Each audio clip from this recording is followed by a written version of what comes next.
जय हिंद। आइए अब हम लोग एक अलग और अगला मौलिक अधिकारों के बारे में आर्टिकल 25 अनुच्छेद 25 के बारे में जानेंगे।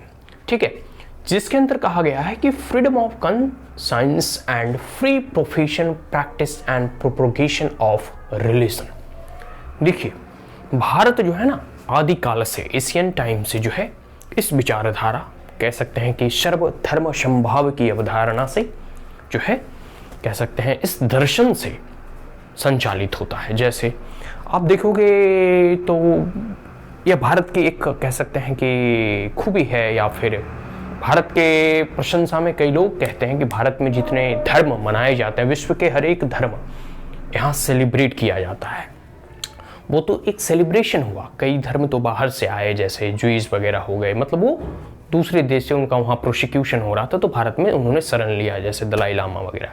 लेकिन बहुत एक धर्म भारत में ही जन्म लिए, जैसे हिंदुइज्म सनातन तो पहले से ही था, ये तो अलौकिक धर्म है। दूसरा है कि जैसे बुद्धिज्म हो गया, जैनिज्म हो गए, या फिर सिख धर्म हुआ, ये धर्म जो है हिंदू के ही अभिन्न अंग है, मतलब यहाँ ही इसी उनका जो रूट है यही भारत की भूमि है। ठीक है, और इस्लाम वगैरह तो खैर आक्रांताओं के द्वारा आया, जो भी इस्लामिक इन्वेडर थे, जो आक्रमणकारी थे, उनके द्वारा वो ज़बरदस्ती, उस खैर एक अलग चीज़ है। लेकिन अब क्रिश्चियन वगैरह भी अंग्रेजों के द्वारा आया, वो भी आक्रमणकारी थे।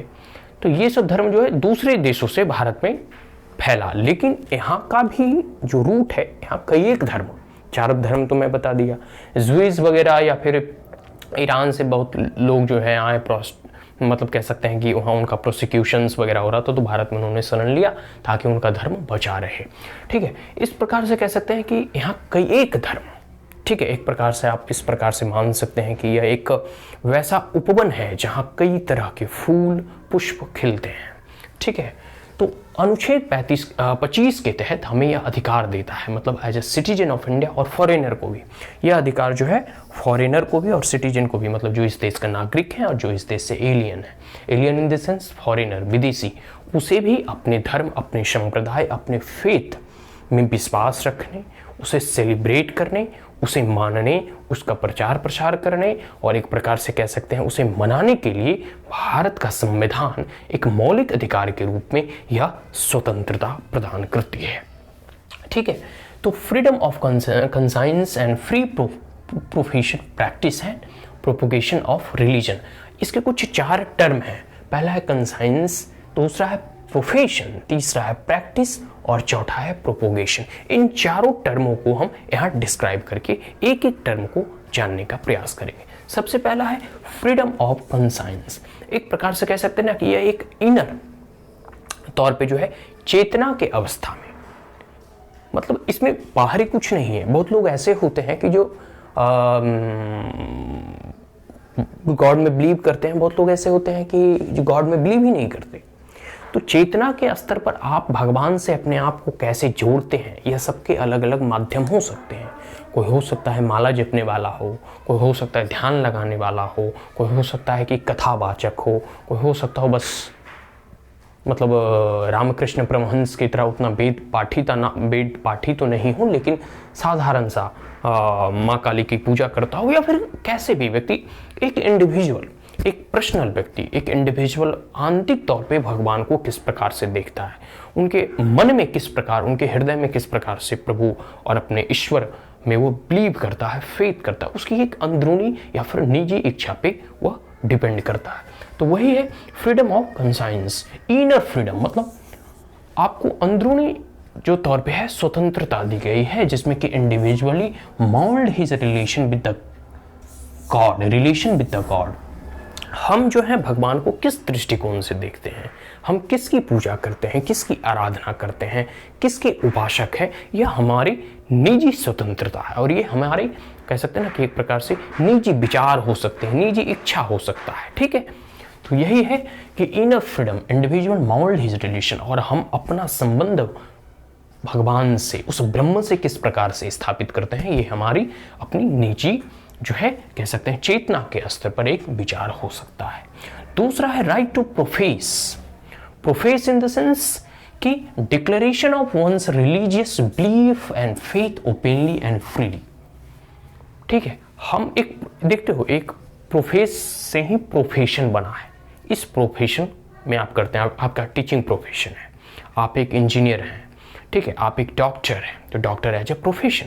ठीक उसी प्रकार आप किस धर्म से में विश्वास रखते हैं, किस धर्म से आप बिलोंग करते हैं, कोई हिंदू है, कोई सिख है, कोई एक प्रकार से जैन धर्म में विश्वास करता है, कोई जुइस है, तो उनकी आस्था, उनकी विश्वास किसी धर्म के प्रति, और वो इसे खुले तौर पे, मतलब जैसे मैं बोलूं कि मैं सनातन संस्कृति जटाधारी जनेऊधारी, मतलब जैसे भी हो, तो मतलब सब अपने अपने धर्म को कह सकते हैं।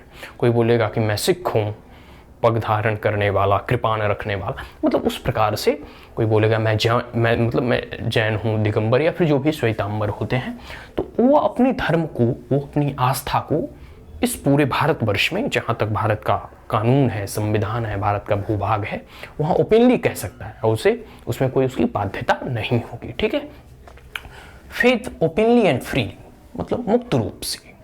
ऐसा नहीं कि सऊदी अरब वगैरह में आप जो है राम की तस्वीर भी अपने घर में भी नहीं रख सकते, या फिर जो कह सकते हैं अदर धर्म अपार्ट फ्रॉम द इस्लाम, तो वहाँ जो है एक रिस्ट्रिक्शन है कि सिर्फ और सिर्फ इस्लामिक लोग और इस्लाम की ही पूजा होगी।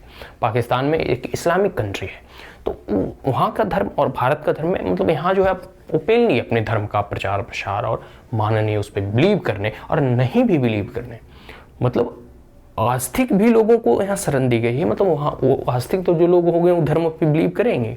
नास्तिक की भी एक अपनी गरिमा है कि हम नास्तिक हैं, हम किसी धर्म में, किसी भगवान या गॉड में बिलीव नहीं करते। तो ये चीज़ें हैं। ठीक है, दूसरा है राइट टू प्रैक्टिस, प्रैक्टिस करना। ठीक, तो प्रैक्टिस क्रिकेट मैच होता है, वही अभ्यास करना। परफॉर्मेंस ऑफ रिलीजन, रिलीजियस या religion worship, rituals and ceremonies. जैसे देखिए, परफॉर्मेंस मतलब होता है परफॉर्मेंस ऑफ रिलीजन और रिलीजियस वर्शिप। हम अपने देवी की, इष्ट देवी की, अपने भगवान की पूजा आराधना किस प्रकार से करते हैं, क्या हमारा रिचुअल है, रिचुअल मतलब क्या हमारी रीति रिवाज, ठीक है, और हमारे जो है ना सेरेमोनीज हम किस प्रकार से, जैसे सनातन संस्कृति में क्या है, शिव को हम जलार्पण करते हैं, रुद्राभिषेक करते हैं, मतलब पुष्प चढ़ाते हैं। ठीक है, ठीक उसी प्रकार जो है जैन धर्म के अब अपने मतलब रीति रिवाज होंगे, सिख धर्म में गुरुबानी को मतलब पढ़ा जाता है। तो सबको और मतलब एक कह सकते हैं ना कि अपने अपने तरीके से अपने धर्म के रीति रिवाजों का पालन करना। ठीक है, तो वही चीज़ है कि आप किस प्रकार से अपने धर्म में अपने रिचुअल्स, अपने सेरेमोनीज, अपने उपासना की पद्धति सबकी अलग अलग हो सकती है। ठीक है, वही चीजें यहाँ कही गई है, performance of religion, worship, rituals and ceremonies. वो अपने अपने तरीके से आप प्रैक्टिस कर सकते हैं, उसका अभ्यास कर सकते हैं। ठीक है, कोई जो कथावाचक होते हैं वो भागवत कथा करते हैं, कोई जो है कह सकते हैं कि तपस्या करने वाले लोग होते हैं वो हिमालय में जाके तपस्या में, एकदम साधना में मौन बैठ के लीन होते हैं। तो सबके अपने अपने पद्धति है पूजा पाठ या आराधना करने की। ये तो सनातन संस्कृति में। दूसरे धर्मों में देखोगे तो बुद्धिज्म का एक अलग धम्म है, या फिर उनकी जो पद्धति है, जैन का अलग है, सिख का अलग है, जुइस का अलग है, क्रिश्चियंस का अलग है। ठीक है, उनकी अपनी एक पद्धति है, रिचुअल्स है, रीति रिवाज है। और डी में है राइट टू प्रोपोगेट। प्रोपोगेट मतलब होता है ना प्रचार प्रसार करना। ठीक है, तो transmission and dissemination of religious belief to other. Transmission and religious, transmission मतलब ट्रांसमिट करना। देखते हो ट्रांसमीटर होता है, जनरेटर वगैरह आप लोग पता नहीं देखे हुए, दिल्ली वाले तो खैर नहीं देखे होंगे, लेकिन गांव वगैरह में जो लोग रहते हैं उसे पता हो। जनरेटर में एक ट्रांसमीटर भी लगा है जो आपको इलेक्ट्रिक को मतलब, या फिर एक सिंपल समय एसी से डीसी या डीसी से एसी जो ट्रांसमीटर होता है ना। और डिसेमिनेशन मतलब होता है फैलाव, उसका विस्तार करना। तो आप अपने धर्मों का प्रचार प्रसार कर सकते हैं, उसका विस्तार कर सकते हैं। इसमें यह नहीं कहा गया कि भाई कन्वर्ट करवा दो। आज जितने भारत में भी जितने भी इस्लामिक जो फंडिंग होती है विदेशों से, या फिर जो क्रिश्चियंस वगैरह का है, जो पादरी वगैरह है, ये लोग कन्वर्ट कराते हैं पैसा का लालच देके। या फिर मदर टेरेसा का जो पूरा का पूरा कह सकते हैं कि उसमें उनके ऑर्गेनाइजेशन के द्वारा बहुत सारे ऐसे अनाथ बच्चों को क्रिश्चियन बना दिया गया। और देखते हो अब एक जो होम मिनिस्टर के द्वारा जब केंद्र में सरकार बीजेपी की आई, तो उन्होंने क्या किया कि जितने भी एनजीओ वगैरह है, ठीक है, जो जिससे विदेशी से फंडिंग होती है, उसे दिल्ली के एक स्टेट बैंक के अंतर्गत ही खाता खुलवाना होगा और सबका रिपोर्ट जो है दाखिल करना होगा, मतलब देना होगा होम मिनिस्ट्री को। तब से थोड़ी बहुत फंडिंग कमी है, नहीं तो लगभग कई लाख करोड़ की फंडिंग आती है भारत में हिंदुओं को कन्वर्ट करा। क्या दे के कन्वर्ट कराते हैं? तो किसी को चावल दे रहे हैं, किसी को आटा दे रहे हैं, किसी को 2 किलो मतलब 1 की रिक्शा दे रहे हैं, उसमें जो है उसे क्रिश्चियंस बना रहे हैं।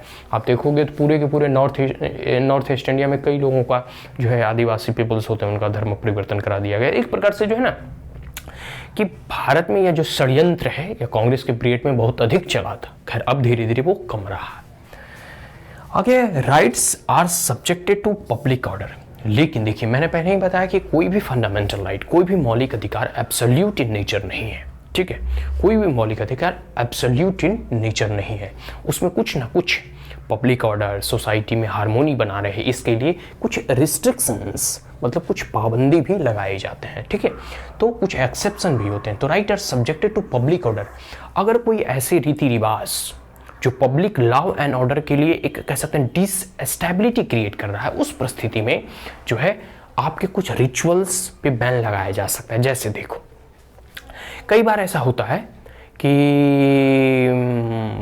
जो जुलूस वगैरह निकलता है या जलसा वगैरह निकलता है, तो बीच रास्ते में मान लो कोई अन्य धार्मिक स्थल पर जाते हैं, तो हो सके वहाँ कॉन्फ्लिक्ट ना हो जाए, इसके लिए जो है रास्ता डाइवर्ट कर दिया जाता है। कई बार जैसे हमारे जो है रिलीजियस जो प्रथाएं थी, जैसे सती प्रथा हो गया, बाल विवाह हो गया, इस सबको प्रतिबंध कर दिया गया। हाल फिलहाल देखो मुस्लिम में जो है ट्रिपल तलाक को बैन कर दिया गया। तो इस प्रकार की जो कुप्रथाएं हैं, एक प्रकार से तो ये रीति रिवाज था, जैसे बाल विवाह या मतलब कह सकते हैं कि सती प्रथा वगैरह, तो ये तो कह सकते हैं कि भाई ये हिंदू धर्म का है, मतलब ये तो खैर अंग्रेजों के दबाव में सती प्रथा प्रतिबंध किया गया। लेकिन बहुत सारे ऐसे रिफॉर्म्स लाए गए, जैसे एक होता है दहेज की प्रथा, डॉरी में कई लोगों कई जो है बहु बेटियों की जान चली जाती है, उस चीज़ को भी प्रोहिबिट कर दिया गया।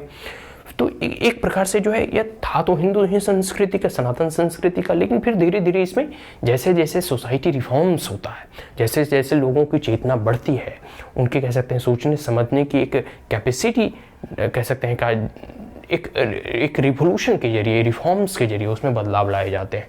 तो पब्लिक ऑर्डर, मोरालिटी, हेल्थ के लिए जो है इन तमाम इशूज़ को देखते हुए कुछ रिस्ट्रिक्शंस लगाए जा सकते हैं। इसका regulate, restrict any economic, financial, political activity associated with religious practices. कुछ में प्रतिबंध लगाए जा सकते हैं, इसका रेगुलेशन किया जा सकता है, जिसमें कि आर्थिक जो है फाइनेंशियल, पॉलिटिकल, राजनीतिक एक्टिविटी संलिप्त हो। ठीक है, और एसोसिएटेड विद रिलीजियस प्रैक्टिस, और साथ साथ यह रिलीजियस प्रैक्टिस से भी संबंध रखता, उस परिस्थिति में कुछ पे रेगुलेशन लगाया जा सकता है। ठीक है, आगे provide social welfare and reforms, और साथ साथ सोशल वेलफेयर मेजर्स भी उठाए जा सकते हैं, जिससे कि वुमेन्स का एम्पावरमेंट हो सके, चाइल्ड का एम्पावरमेंट हो सके। ठीक है, and open Hindu religious to all classes of Hindu. कई सालों तक ऐसा कहा जाता था, और कहा कि जाता था, ये कुछ हद तक सही भी है, कि हिंदू के कास्टिज्म में जो लोअर कास्ट के लोग होते थे उन्हें मंदिरों में प्रवेश नहीं दिया जाता था। तो अब जो है हिंदू के जितने भी इंस्टीट्यूशंस है, रिलीजियस इंस्टीट्यूशन, उसमें सभी कास्ट के लोग, सभी क्लास के लोग, यहाँ क्लास का यूज है। देखो संविधान में ना कास्टिज्म का मिनिमम यूज किया गया या नहीं के बराबर, यहाँ क्लास मतलब वर्ग, कास्ट को हटा दिया गया है।